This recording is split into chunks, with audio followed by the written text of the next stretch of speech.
അവർ ഇനിയായിട്ടുള്ള cinema ചെയ്യുന്ന സമയത്ത് കാരണം ഭയങ്കര പാഷനേറ്റ് ആയിട്ടുള്ള ഫിലിം മേക്കറാണ്. പാഷനേറ്റ് ഇൻ ദ സെൻസ് സിനിമയോട് ഉള്ള പുള്ളിയുടെ അപ്രോച്ച് എന്ന് പറഞ്ഞാൽ ഭയങ്കര സീരിയസ് ഇമോഷണൽ ഒരു ഭയങ്കര സിനിമക്ക് വേണ്ടി ജീവിക്കുന്ന ആളാണ്. ഞാൻ അങ്ങനെ ജീവിക്കുന്ന ആളല്ല. ഞാൻ സിനിമയ്ക്ക് വേണ്ടി ജീവിക്കുന്ന ആളല്ല. സിനിമ എന്റെ ആദ്യത്തെ ഒരു 3 പ്രയോറിറ്റിയിൽ പോലും ഇല്ലാത്ത ആളാണ്. Cinema is close to my heart ആണ്. അതിനെ വളരെ പ്രാക്ടിക്കലായിട്ട് എടുക്കുന്ന ആളാണ്. വെച്ച് കഴിഞ്ഞാൽ പൈസ ഉണ്ടാക്കുന്ന സമയത്ത് പൈസ ഉണ്ടാക്കണം, പണം ഉണ്ടാക്കേണ്ട സമയത്ത് നമുക്ക് ആവശ്യമുള്ള സമയത്ത് തല്ലിപ്പൊളി സിനിമ ചെയ്തിട്ടാണ് നമ്മൾ കാശ് ഉണ്ടാക്കുക. ഇങ്ങനത്തെ കുറെ അതിന്റെ പ്രാക്ടിക്കാലിറ്റി മനസ്സിലാക്കിയ സിനിമ ചെയ്യുന്ന ആളാണ് ഞാൻ. എനിക്കിപ്പോൾ സിനിമ ഇല്ലെങ്കിൽ പോലും ഞാൻ ജീവിക്കുന്നുള്ള ഒരു അവസ്ഥ എനിക്കുണ്ട്. അല്ലെങ്കിൽ ഞാൻ വേറെ ജോലിക്ക് പോകും. സിനിമയോട് എനിക്ക് ഭയങ്കര ആത്മാർത്ഥമായിട്ടുള്ള ഒരു ഇഷ്ടമോ പ്രണയമോ അങ്ങനത്തെ പരിപാടി ഒന്നും തന്നെ എനിക്കില്ല. ആ പാഷൻ എനിക്കില്ല. കാരണം ഞാൻ കഴിഞ്ഞ 10 വർഷമായിട്ട് സിനിമയിൽ വന്നിട്ട് സിനിമ പഠിച്ച ആളാണ്.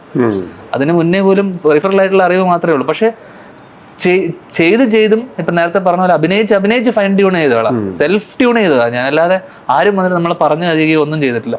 ഡയറക്ഷനും അങ്ങനെ വന്ന് ചെയ്ത് മനസ്സിലാക്കിയതും കണ്ടറിവും കേട്ടറിവും മാത്രമേ ഉള്ളൂ.